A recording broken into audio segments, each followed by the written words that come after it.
नमस्कार, मी सुवर्णा जोशी. नमस्कार, मी मनाली. न्यूज 18 लोकमतमध्ये आपलं स्वागत. आपण आज वृत्तमालिका बघतो आहोत. ती महाराष्ट्रभर जो पाऊस झालाय आणि फक्त 1-2 दिवसात पडलेला पाऊस नव्हे, ते गेल्या 2 महिन्यांपासून जो काही पाऊस पडतो आहे. काही भागामध्ये मुसळधार पाऊस पडतोय, काही भागामध्ये अतिवृष्टी झालेली आहे आणि यामुळे खूप मोठ्या प्रमाणात पिकांचं नुकसान झालेलं आहे. परतीच्या पावसाने तर शेतकरी अगदी त्रस्त झालाय, मेटाकुटीला आणलेला आहे. आपण सुरुवात करूया पुण्यामधून, कारण अजित पवार उपमुख्यमंत्री आज पुण्यामध्ये पोहोचले आणि पुण्यातल्या नुकसानग्रस्त भागाचा आढावा त्यांनी घेतला. पुण्यातली परिस्थिती काय आहे याविषयी त्यांनी जाणून घेतलं. पण त्याच वेळेला जलयुक्त शिवार या योजनेची जी चौकशी सुरू झालेली आहे, कॅगने त्यावर ताशेरे ओढलेले आहेत, त्याविषयीची प्रतिक्रिया त्यांना विचारण्यात आली आणि त्यांनी रोखठोक उत्तर त्याला दिलेलं आहे. नुकसानग्रस्त भागाची पाहणी अजित पवार यांनी पुण्यामध्ये केली. पुण्यामध्ये कुठे कुठे फटका बसलेला आहे, गेल्या 2 दिवस जो पाऊस पडला त्यामुळे कुठे कुठे पाऊस पडलाय, किती नुकसान झालेलं आहे, किती रहिवासी भागाचं नुकसान झालं, या सगळ्याविषयी त्यांनी जाणून घेतलं.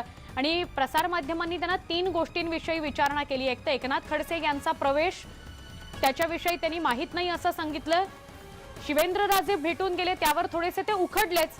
ते असं म्हणाले, असे किती जण स्थानिक नेत्यांना, स्थानिक लोकप्रतिनिधींना, मी तर उपमुख्यमंत्री, आम्हाला भेटून जातात, त्यावर काय एवढं विचारायचं.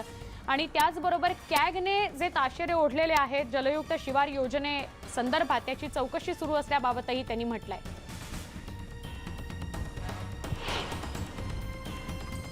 याही संकटामध्ये आपल्याला जे बाधित लोक झालेले आहेत, मग आमचे शेतकरी असतील, आमचे सर्वसामान्य गोरगरीब असतील, त्या सगळ्यांना आधार देण्याचं काम, मदत करण्याचं काम राज्य सरकार करेलच. परंतु पूर्णपणे सहकार्य आणि आर्थिक मदत ही केंद्र सरकारने पण मोठ्या प्रमाणावर करण्याची गरज आहे. कारण एकीकडं करोनाचं संकट, दुसरीकडं पाऊस सुरुवातीला झाला, धरणं भरली, तर आता पिकं निघत असताना त्याच वेळेस जो मोठ्या प्रमाणावर पडलेला पाऊस, त्याच्यात आता कारखाने 15 तारखेला सुरू होणार होते, ते कारखाने पण जवळपास 10 दिवस आता पुढे गेले, साखर कारखाने. त्याच्यामुळे ती सगळी अडचण, तिकडचं मजूर आलेलं असतं, त्यांच्याही काही राहण्याची व्यवस्था, जेवणाची व्यवस्था, चहा पाण्याची व्यवस्था, ह्याही सगळ्या त्या साखर कारखान्याला करण्याच्याबद्दलच्या सूचना, अशा सगळ्या बाबतीतली आम्ही माहिती घेतोय, सूचना देतोय. आणि आता तुमच्याशी बोलल्यानंतर कॅगच्या अहवालामध्ये ते आल्यानंतर ह्याची चर्चा कॅबिनेटमध्ये झाली आणि नंतर मुख्यमंत्र्यांनी आदेश दिले त्याची ओपन इन्क्वायरी त्या ठिकाणी झाली पाहिजे आणि तशा पद्धतीच्या सूचना गेलेल्या आहेत. जर त्याच्यात काही झालेलंच नसेल, कोण मुद्दामून कोण करणार आहे, सूडबुद्धीनं कोण करणार आहे? कॅगचा अहवाल आला हा कुणाच्या काळामध्ये आला आहे? त्याच्यामुळे असं काही नाही आहे. कारण नसताना त्याच्यामध्ये कुणी राजकीय अँगलनी बघू नये.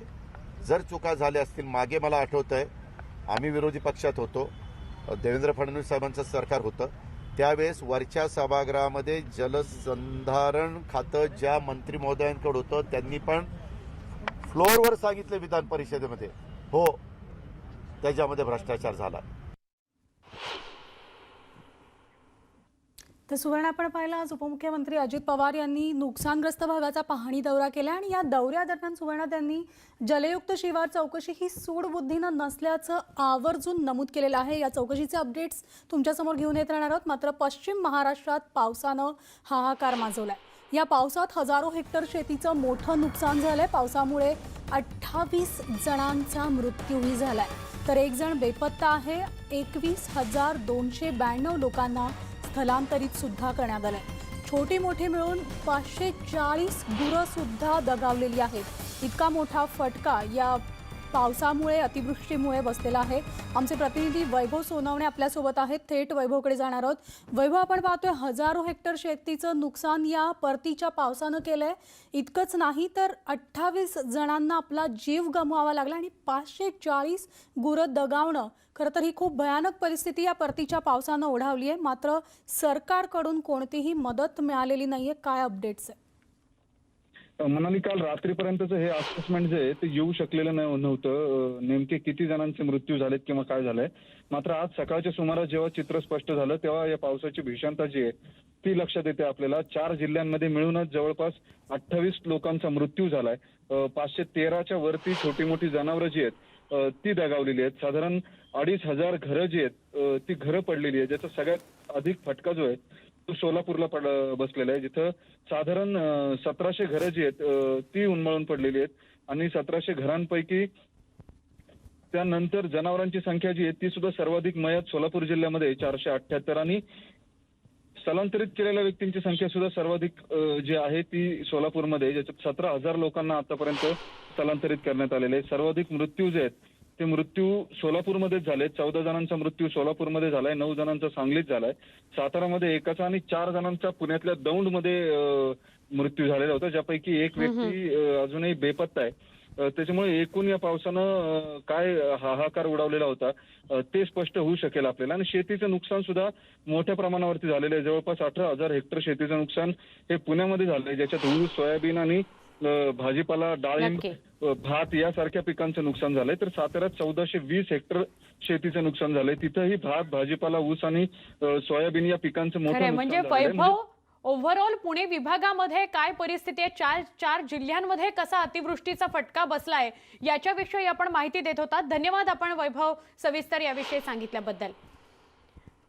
जुन्नरमध्ये गेल्या काही दिवसांपासून चांगला पाऊस होतोय, त्यामुळे जिल्ह्यातल्या काही द्राक्ष बागांना याचा मोठा फटका बसलाय. ऐन ऑक्टोबरमध्ये छाटणी करायच्या वेळीच शेतकरी नेमका अडचणीत आलाय, कारण शेतकऱ्याला चक्क बागांबाहेर पाणी काढण्यात अडचणी येत आहेत. बागांमध्ये पाणी भरलंय आणि ते आता बाहेर काढायची वेळ त्याच्यावर आलेली आहे. द्राक्ष बागायतदार खूप मेटाकुटीला आलाय. द्राक्ष बागेतूनच याविषयी अधिक सांगतायत आमचे जुन्नरचे प्रतिनिधी रायचंद शिंदे.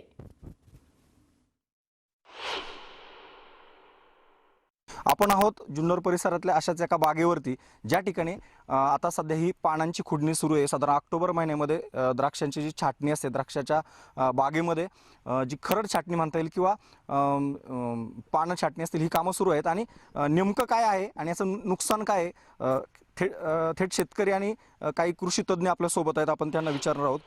मला सांगा, हा सगळा परिणाम परतीच्या पावसाचा किंवा एकूणच बदलत्या हवामानाचा जो महिनाभरापासून सुरू आहे, सलग आता 2 दिवस पण पाऊस पडतोय, हे ऊन असं पडतंय आणि मध्येच पाऊस येतोय, नेमका तुमच्या बागेतली कामं सुरू काय आहेत आणि किती फटका हा सगळा बसतोय? द्राक्ष शेतीला पुढच्या काळामध्ये काय काय नुकसान होणार आहे? आता तसं पाहिलं तर हा हंगाम आहे आमच्या गोड्या छाटणीचा. सप्टेंबरमध्ये ज्या छाटण्या झाल्यात गोड्या छाटण्या, त्याला अत्यंत हा पाऊस धोकादायक आहे. काही बागा ऑक्टोबरमधल्या पहिल्या वीकमध्ये छाटल्यात, त्या आता पोंगावस्थेत आहेत. पोंगावस्था म्हणजे घड बाहेर पडण्याची जी अवस्था असती, त्यावेळेस जर भरमसाठ जर पाऊस झाला, घड जिरण्याचे प्रमाण वाढते आणि झाडामध्ये नायट्रोजन वाढून सायटोकायनिन कमी होऊन त्या पद्धतीत घडाला जो डेव्हलप व्हायला पाहिजे, म्हणजे त्याची जी डेव्हलपमेंट व्हायला पाहिजे ती होत नाही. त्यामुळे शेतकऱ्यांना बऱ्याच अंशी त्याचा फटका बसतो. शेतकऱ्याला परत ती खतं टाकण्याची वेळ येते काय अशी शंका माझ्यासारख्या बागायतदाराला लागते. परंतु आता त्यातूनही शेतकरी ह्या निसर्गावर मात करण्याचा प्रयत्न करत आहे आणि पुढील जे उत्पादन आहे ते माझ्या माहितीनुसार जवळपास 50% घटण्याची ह्या वादळामुळं आणि पावसामुळं शक्यता निर्माण झाली आहे. पण आता लॉकडाऊन झाल्यानंतर मी मुंबईमध्ये जॉब करत होतो. लॉकडाऊन झाल्यानंतर मी गावी आलो. गाव्यानंतर द्राक्ष लावलं 2 एकर. अजूनही काही प्लॅन होते, पण असं झाल्यानंतर घरच्यांचा सपोर्ट भेटत नाही आहे. सगळा प्रॉब्लेम झालेला आहे. पालेभाज्या, फळभाज्यांचं भरपूर नुकसान झालेलं आहे. बटाटे लावले होते आम्ही 2 एकर, ते पूर्ण पावसाने सडून गेले. परत मिरची वगैरे होती ती पण पावसाने पानगळ वगैरे होऊन गेलेली आहे.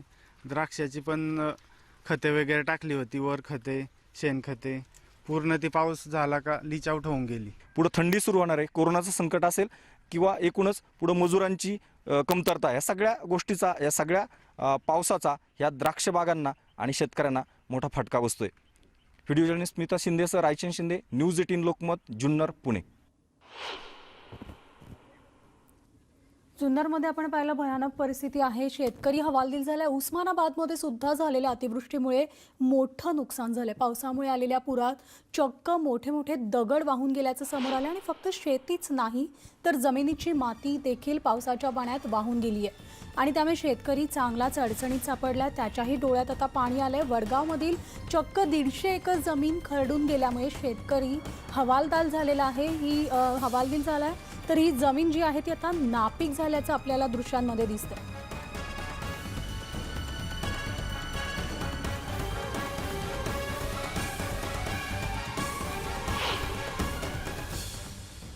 हवामान खात्यानं जो अंदाज वर्तवला आणि त्या अंदाजानंतर जो उस्मानाबाद जिल्ह्यात पाऊस बरसला, त्या पावसानं सगळं होत्याचं नव्हतं झालंय.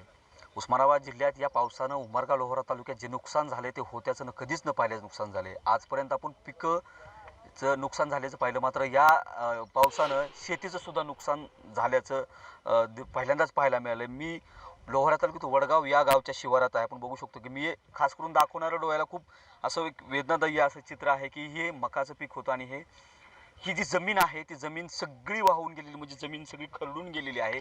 फक्त आता इथं दगड गोटे फक्त शिल्लक राहिलेले आहेत. ही मकाची पीक आहे, ती पूर्ण पीक आडवं झालेलं आहे. याच्यावरून आपल्याला याची परिस्थिती लक्षात येऊ शकते की किती मोठं नुकसान याच्यामध्ये झालेलं आहे. हे सगळं क्षेत्र जर बघितलं तर क्षेत्र सगळं पूर्ण दगड आणि गोटे याच्यामध्ये फक्त दिसत आहेत. हे खूप विचित्र असं सगळं परिस्थिती याच्यामध्ये निर्माण झालेली आहे की नेमकं नुकसान किती झालं आहे आणि याची भरपाई कशी करणार हा खूप मोठा प्रश्न झालेला आहे. का तर मातीच सगळी जी आहे ती निघून गेलेली आहे. आपल्यासोबत शेतकरी आहेत. मला सांगा, किती तुमचं सगळे नुकसान झालेलं आहे, काय झालं होतं? आता काय झालं म्हणून सांगावं, इतकं मोठं नुकसान आहे की हे कसंही केलं तर भरून निघत. किती जमीन होती, किती नुकसान झालं? आता 25-30 एकर जमीन आमची सर्व वाहूनच गेली ना. काय बाबा, काय सांगाल, कसं नुकसान झालंय? कधी याच्या अगोदर झालं होतं का, कसं काय? याच्या अगोदर कधी झालं नव्हतं. असा मोठा पाऊस पडला की पूर्ण जमिनीतली माती वाहून गेली, कमरेवर खड्डे पडले. आता काय हे करून खायसारखं सुद्धा राहिलं नाही. मला सांगा, याच्या अगोदर आपल्याकडे असे कधी परिस्थिती निर्माण झाली होती का? किंवा एक शेतकरी म्हणून काय मागणी असेल, काय मागणी करताय? सगळ्या तुमच्या परिसरात गावात पंचकृषीत खूप मोठं नुकसान झालेलं आहे. या ठिकाणी यापूर्वी कधी या 100 वर्षाच्या पूर्वीच्या जरी वयोवृद्ध माणसाला जर विचारलं तर या ठिकाणी अशा प्रकारचे कधीही नुकसान झालेले नव्हते.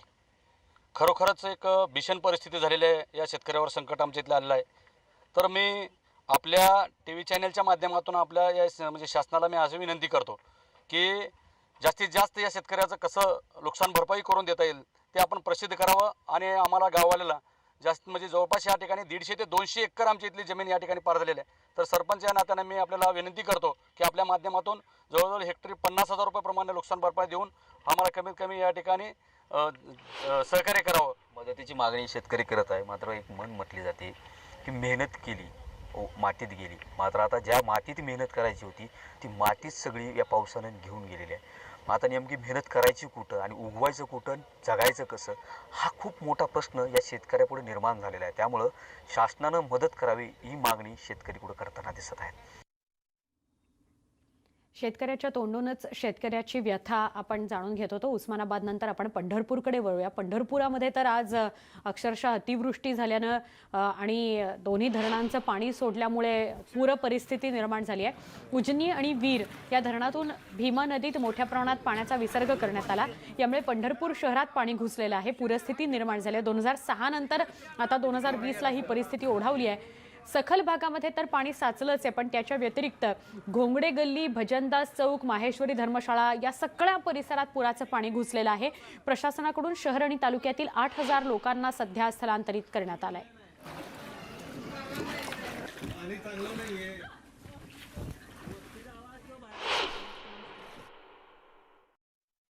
पंढरपूरमध्ये पुराचं पाणी आलेलं आहे आणि त्याच्यामध्ये NDRFची टीम दाखल झालेली आहे. आपल्यासोबत नगरपालिका प्रशासनाचे मुख्याधिकारी अनिकेत मारणकर सर आहेत. आत्ता नुकताच एका महिलेचा वृद्धाचा मृत्यू झालेला आहे. वृद्धापकाळाने मृत्यू झाला आहे आणि त्यांना बाहेर काढण्याचं काम नगरपालिकेकडनं करण्यात येत आहे.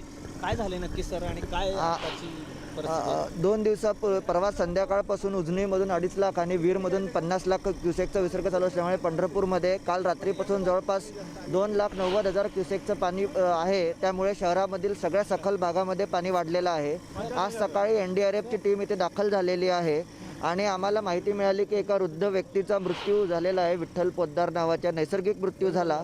तर त्यांचा मृतदेह चं रेस्क्यू करणं आणि नातेवाईकांचं रेस्क्यू करण्याचं काम NDRFच्या पथकासोबत आम्ही आता करत आहोत आणि त्यांना आता अंत्यविधीसाठी जवळच्या टाकळी गावातील स्मशानभूमीमध्ये आम्ही पाठवत आहोत.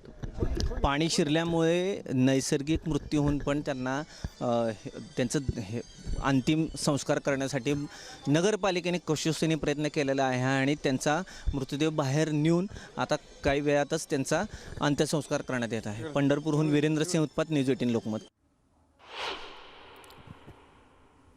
तर सुवर्ण, आपण पाहतोय पुराचा फटका जसा शेतकऱ्यांना बसलाय तसाच तिथल्या स्थानिकांना, गावकऱ्यांना सुद्धा बसलेला आहे. अनेकांचं स्थलांतर करण्यात आलंय, अनेकांना आपला जीव सुद्धा गमवावा लागलेला आहे. नक्की एक छोटासा ब्रेक घेऊया. इथे वृत्तमालिकेमध्ये आपण महाराष्ट्रभरातली परिस्थिती पाहूया एका ब्रेक नंतर. पहा फक्त न्यूज 18 लोकल. ब्रेक नंतर पुन्हा एकदा आपलं स्वागत आहे. राज्य सरकारनं मंदिरं उघडायला अद्याप परवानगी दिलेली नाहीये, पण नवरात्रीत किमान रामलीला करण्यासाठी तरी परवानगी द्यावी अशी मागणी भाजप आमदार अतुल भातखळकर यांनी केली आहे. मुख्यमंत्री उद्धव ठाकरे स्वतःला रामभक्त म्हणवतात, त्यांनी रामलीला करण्यासाठी परवानगी द्यावी असं भातखळकर म्हणाले.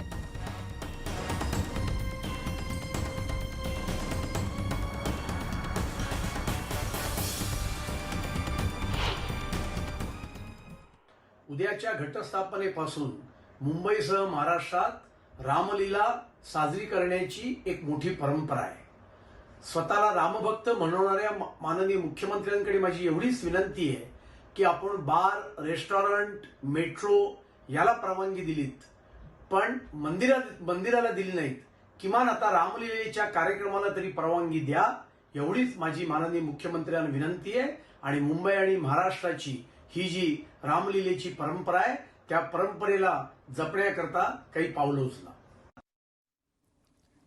आणि यावर आपण सविस्तर बोलणार आहोत. आपल्यासोबत शिवसेनेचे आमदार प्रताप सरनाईक आहेत. सरनाईकजी, न्यूज 18 लोकमतमध्ये आपलं स्वागत आहे. आणि पुन्हा एकदा आता भातखळकर यांनी उद्धव ठाकरेंवर टीका केलेली आहे. स्वतःला राम भक्त म्हणवतात आणि त्यामुळे त्यांनी रामलीला करण्यासाठी परवानगी द्या असं त्यांचं म्हणणं आहे. आणि यावरून एकतर मंदिरं उघडणं आणि दुसरा हिंदुत्वाचा मुद्दा उपस्थित झालाय. तुमची प्रतिक्रिया? उद्धवजींच्या रामभक्तीबद्दल काळजी करणारे अतुल भातखळकर काही एवढे मोठे नेते नाहीयेत. मला असं वाटतं ज्या देशाचे पंतप्रधान गुजरात राज्यातून गेलेले आहेत, गुजरात राज्याचं मुख्यमंत्रीपद त्यांनी सांभाळलेलं आहे, त्या गुजरात राज्यामध्ये नवरात्रोत्सव फार मोठ्या प्रमाणात होतो आणि त्या ठिकाणी सुद्धा अशा प्रकारची कुठलीही परवानगी दिलेली नाही. किंबहुना जो गरबा पारंपरिक उत्सव गुजराती समाजाचा असतो त्याला सुद्धा गुजरात सरकारनं बंदी घातलेली आहे.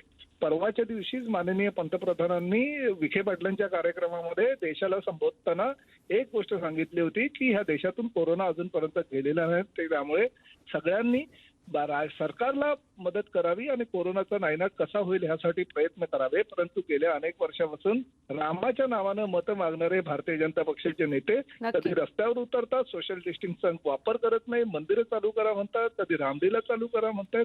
जाणीवपूर्वक ह्या महाराष्ट्रामध्ये कोरोना त्यांना वाढवायचा आहे की काय अशी शंका माझ्या मनामध्ये आज निर्माण झालेली आहे. आणि गेली अनेक वर्ष शिवसेना ही मुंबई महापालिकेवर सत्तेमध्ये आहे. त्या शिवसेनेच्या नेते मंडळींनी आजपर्यंत रामलीलाला ह्या मुंबईमध्ये परवानगी दिलेली आहे हे भातखळकर विसरलेले दिसत आहेत. सरनाईकजी, मात्र जसं आपण काही महिन्यांपूर्वी जी आपली वारकरी संप्रदायाची दिंडी आहे ही काही वारकऱ्यांच्या उपस्थितीत आपण केलेली होती, तसंच मग रामलीला ठराविक मंडळींच्या उपस्थितीत नाही का करता येऊ शकत? बघा, राज्यामध्ये नवरात्रोत्सवाला परवानगी दिलेली आहे सोशल डिस्टन्सिंगचं पालन करून. आणि ज्या पद्धतीनं गणेशोत्सव तुम्ही पूर्ण महाराष्ट्रामध्ये साजरा केला होता तशाच पद्धतीनं नवरात्रोत्सवाला सुद्धा राज्य सरकारनं परवानगी दिलेली आहे. सोशल डिस्टन्सिंगचं पालन करून, कायद्याचा वापर करून नियमात भंग होणार नाही अशा पद्धतीनं त्या ठिकाणी तुम्ही तुमच्या पद्धतीनं रामलीला साजरी करा ना. हो, रामलीलासाठी काय शेकडो लोक आले आणि रामाची सीता कोण आणि रामाचा भाऊ कोण हे व्यासपीठावर सांगितल्यानं रामलीला पूर्ण झाली असं कसं म्हणता येईल? आणि वर्षभरापूर्वीच या रावणाचं दहन करून महाविकास आघाडी सत्तेवर आलेली आहे. त्यामुळे पण प्रतापजी, एका बाजूला राज्यपालांनी उद्धव ठाकरेंना जे पत्र लिहिलं त्यातला मजकूर, त्याची पार्श्वभूमी, भातखळकरांनी आज असंही म्हटलंय की मदरशांना आर्थिक मदत दिली जाऊ नये आणि त्याच्या पुढे त्यांचं हे विधान सातत्याने टार्गेट केलं जाते उद्धव ठाकरेंना. उद्धव ठाकरेंना नाही, ह्या महाविकास आघाडीच्या सरकारला त्यांना कल्पना नव्हती की आपलं सरकार परत येणार नाही आणि सरकार आलेलं नाही. महाविकास आघाडीचं सरकार आलेलं आहे. मुख्यमंत्री उद्धवजी या देशामध्ये एक नंबरचे मुख्यमंत्री झालेले आहे. हे भारतीय जनता पक्षाला रुचलेलं नाही, बघवलेलं नाही. आणि त्यामुळे ह्या महाराष्ट्रामध्ये कोरोनाची साथ आटोक्यात कशी येणार नाही, ती वाढेल कशी, यासाठी जाणीवपूर्वक हिंदुत्वाचा वापर करून आणि रामाचा वापर करून कोरोना वाढवण्याचा हा प्रयत्न त्यांचा आहे की काय अशी शंका माझ्या मनामध्ये निर्माण झालेली आहे. नक्की प्रताप सरनाईक, आभार. आपण न्यूज 18 लोकमतशी सविस्तर बोललात त्याबद्दल. पुढच्या रावेरच्या बातमीकडे आपण वळतोय. शहरामध्ये जवळच असलेल्या बोरखेडा या रस्त्यावरील शेतातील एका घरात 4 लहान अल्पवयीन मुलांची हत्या झाल्याचं समोर आलेलं आहे. अत्यंत धक्कादायक बातमी आहे. शहरापासून अवघ्या 1 किलोमीटर अंतरावर असलेल्या बोरखेडा या रस्त्यावर मुस्तफा यांच्या शेतात सालदार म्हणून राहणाऱ्या महताब आणि रुमलीबाई हे दाम्पत्य आपल्या मूळ गावी मध्य प्रदेशातल्या गढी इथून इथे गेलं होतं आणि घरात 4ही मुलं एकटी होती. त्यातली सईता, रावल, अनिल आणि सुमन ही 4 जण. या 4घांचा शेतमालकाला सकाळी मृतदेह आढळून आला. कुऱ्हाडीचे वार करून या 4घांना ठार करण्यात आलेला आहे असं समोर येत आहे. पोलीस अधिकारी नरेंद्र पिंगळे यांच्यासह पोलीस अधिकारी घटनास्थळी पोहोचलेले आहेत. अधिक तपास सुरू आहे, पण खळबळ उडालेली आहे कारण या 4 चिमुकल्यांचा साधारणपणे 11 वर्ष, 8 वर्ष, 7 वर्ष अशी लहान जी मुलं आहेत ही सगळी, आणि या 4घांनाही मारून टाकण्यात आलेलं आहे. ही मुलं 4ही एकटीच घरी होती, म्हणजे 4 मुलंच होती फक्त. आमचे प्रतिनिधी इम्तियाज अहमद यांच्याकडून अधिक माहिती घेऊया. इम्तियाज, फारच धक्कादायक घटना आहे, काय नेमकं घडलंय सविस्तर सांगाल? मॅडम, ही जळगाव जिल्ह्यातील रावळ तालुक्यातील ही घटना आहे. शहराजवळ असलेले बोरखेड या गावात एका शेतात काम करणारे हे कुटुंब होतं. या कुटुंबातील लहान अल्पवयीन मुलांची हत्या करण्यात आलेली आहे. आता सध्या पोलीस घटनास्थळी दाखल झालेली आहे. नक्की, म्हणजे अजून सुद्धा प्राथमिक माहिती समोर येते. काही शक्यता वर्तवल्या गेलेल्या नाहीयेत की कशामुळे या 4घांची हत्या झाली असेल. आता पूर्ववैमनस्य आहे की अजून अंधश्रद्धेपोटी ही हत्या झाली आहे, या सगळ्या गोष्टी चौकशीअंती समोर येतील. आणि यानंतर आपण एक छोटासा ब्रेक घेऊन लगेचच परततोय. पाहत राहा न्यूज 18 लोकमत.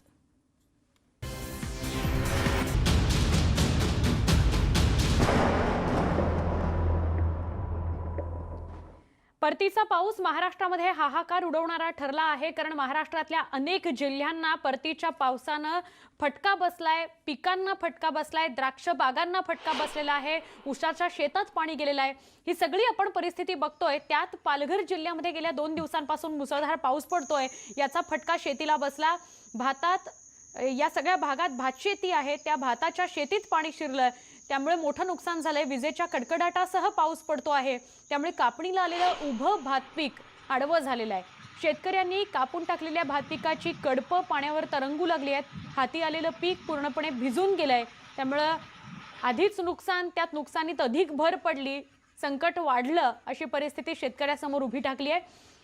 हवामान खात्याने दिलेल्या अंदाजाप्रमाणे पुढील 2 दिवसात पावसाची शक्यता वर्तवण्यात येते. म्हणजे अजून 2 दिवस हा पाऊस असाच राहणार आहे असं कळतंय. त्यामुळे आता करायचं काय, असा प्रश्न पालघरचा शेतकरी विचारतोय.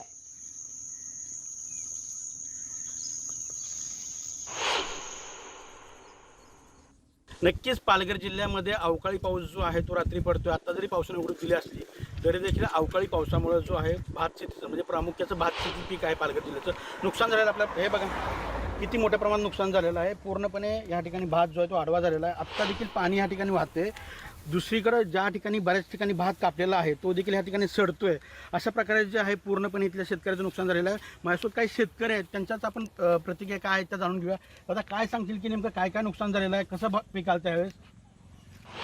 आमच्या शेतकऱ्याचं पीक सोन्यासारखं आलेलं होतं आणि एवढं भारी पीक आलेलं, पण शेतकऱ्याच्या या अवकाळी पावसामुळे नुकसान भरमसाठ झाली आणि सरकारने पंचनामा करून शेतकऱ्याला नुकसान भरपाई दिली पाहिजे. नक्कीच या ठिकाणी जे आहे तो शेतकरी नुकसान भरपाईची मागणी करतोय. माझ्यासोबत आणखीन काही शेतकरी आहेत. आता काय सांगतील की परतीच्या पावसामुळे तुझं किती भात होतं, काय नुकसान झालं? पडते पावसाने पंचायती चांगली दिली भात, पण पाऊस जास्ती लागला तर सगळे कुहून टाकली, झडून गेली. तर ते सरकारने आम्हाला त्याची भरपाई द्यायला पाहिजे. नक्कीच हा पूर्णपणे शेतकरी जो आहे तो भरपाई मागतो. माझ्यासोबत आणखीन तरुण शेतकरी आहेत. आता काय सांगतील की कसं पीक आलं होतं आणि प्रामुख्याने तुमची काय मागणी सातत? नाही, गेल्या वर्षापासून यंदा पीक एकदम चांगलं आलेलं, पण असा या पावसामुळे कशी शेतकऱ्यांची सगळी नासधूस झालेली आहे. आणि माझी सरकारची एकच मागणी आहे की सरकारने पंचनामे करावे आणि शेतकऱ्यांना तो त्यांचा मोबदला मिळावा. नक्कीच या ठिकाणी लवकरात लवकर जे पंचनामे करावे आणि यांना शेतकऱ्यांना मोबदला द्यावाशी मागणी जो तर शेतकरी करतो. परंतु या परतीच्या पावसाने ह्या शेतकऱ्यांच्या पिकाची या ठिकाणी हत्याच केली असंच म्हणावं लागेल. आणि नंतर बातमी आहे बारामतीमधली, कारण बारामतीमध्ये सुद्धा महापुराचं पाणी पोल्ट्रीत शिरल्यामुळे 3000 पिल्लांचा मृत्यू झालाय. तालुक्यातल्या सोनवडी सुपे येथील घटना असून कांतीलाल पांडुरंग भापकर यांच्या कुक्कुटपालनातील 3000 पिल्लांचा मृत्यू झालेला आहे. त्यामुळे व्यवसायावर सुद्धा आता मोठा परिणाम होणार आहे.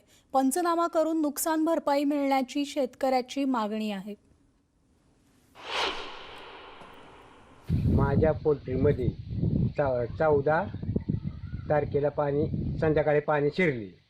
3000 पक्षी माझा मरून पडला आणि मी याच्यासाठी तलाठी मॅडमला रिक्वेस्ट करत होतो की पंचनामा करून घ्यावा कालपासून, तरी ते अजूनपर्यंत माझ्यापाशी काही पोचले नाहीत. आज 16 तारीख आहे म्हणून तो पक्षी सडायला लागला, म्हणून तो पक्षी मी JCPने खड्डा घेऊन पुरून टाकला आहे. म्हणजेच या अतिवृष्टीमुळे एका बाजूला शेतशिवाराचं तर नुकसान झालेलंच आहे, पण गुराढोरांचंही नुकसान झालेलं आहे, पक्ष्यांचंही नुकसान झालेलं आपण बघतो आहोत. एक छोटासा ब्रेक घेऊया. वृत्तमालिका न्यूज 18 लोकमतची अशी सुरू राहील. नुकसान जे झालेलं आहे त्याचे पंचनामे होणं अपेक्षित आहे आणि हा न्यूज म्हणजे शेतकऱ्यांचा आवाज न्यूज 18 लोकमत हा कृषी मंत्र्यांपर्यंत पोहोचवणार आहे. एक छोटा ब्रेक, लगेच. महाराष्ट्रात पडणाऱ्या सततच्या पावसामुळे सिंधुदुर्गला कोल्हापूरशी जोडणारे घाटमार्ग आता खचू लागलेले आहेत. वैभववाडी कोल्हापूरला जोडणारा गगनबावडा घाटातला रस्ता ज्याचा मोठा भाग आज दरीत कोसळला. या राज्यमार्गावरची वाहतूक त्यामुळे बंद करून ती फोंडाघाट मार्गे वळवावी लागलेली आहे. तर कोल्हापूरला जोडणाऱ्या भुईबावडा घाटात सुद्धा दरड कोसळली आहे. हा घाट बंद झालाय. त्यामुळे या दोन्ही घाटातली वाहतूक सध्या तरी पूर्णपणे बंद आहे. सिंधुदुर्गातली ही दृश्य आहेत. गगनबावडा आणि भुईबावडा हे दोन्ही घाट पूर्णपणे वाहतुकीकरता बंद झालेले आहेत. एका म्हणजे गगनबावडाचा जो घाटाचा रस्ता आहे तो दरीत कोसळलेला आहे, त्याचा खूप मोठा भाग दरीत कोसळलेला आहे. तर भुईबावडाचा जो घाट रस्ता आहे त्याच्यावर दरड कोसळली आहे. त्यामुळे हे दोन्ही घाट रस्ते पूर्णपणे बंद झालेले आहेत वाहतुकीकरता. या दोन्ही मार्गांवरची दोन्ही घाटांवरची वाहतूक दुसरीकडे वळवण्यात आली आहे. पण पावसामुळे घाटमार्ग आता खचू लागलेत. वाहतुकीवरही आता त्याचा परिणाम होऊ लागलाय.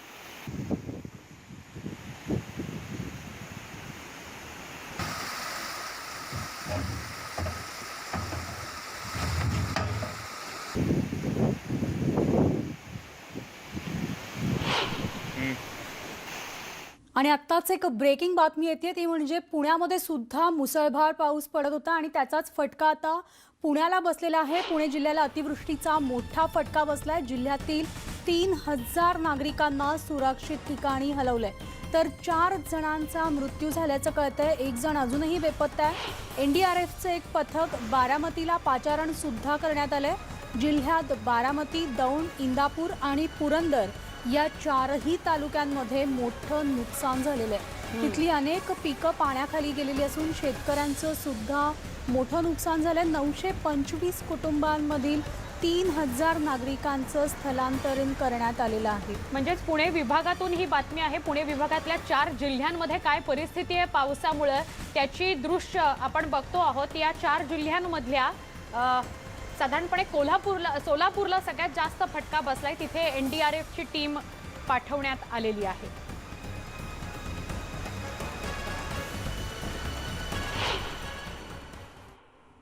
या सगळ्या घडामोडींसह या बुलेटिनमध्ये इथेच थांबणार आहोत. वृत्तमालिका न्यूज 18 लोकमतची ती म्हणजे शेतकऱ्याचं जे नुकसान झालेलं आहे, पावसाचा जो फटका बसलेला आहे त्यावर मात्र आपली नजर असणारच आहे. सगळ्या शेतकऱ्यांच्या बांधापर्यंत जाऊन म्हणाली आपण काय परिस्थिती शेतकऱ्याची आहे ती जाणून घेणार आहोत आणि ती लोकप्रतिनिधींपर्यंत पोहोचवण्याचा आमचा प्रयत्न आहे. नक्कीच. आणि या माध्यमातून सुवर्ण आपण शेतकऱ्यांना मदतीसाठी त्यांचा आवाज जो आहे तो सरकारपर्यंत पोहोचवतो आणि लवकरात लवकर त्यांना मदत मिळेल अशी देखील अपेक्षा करूयात.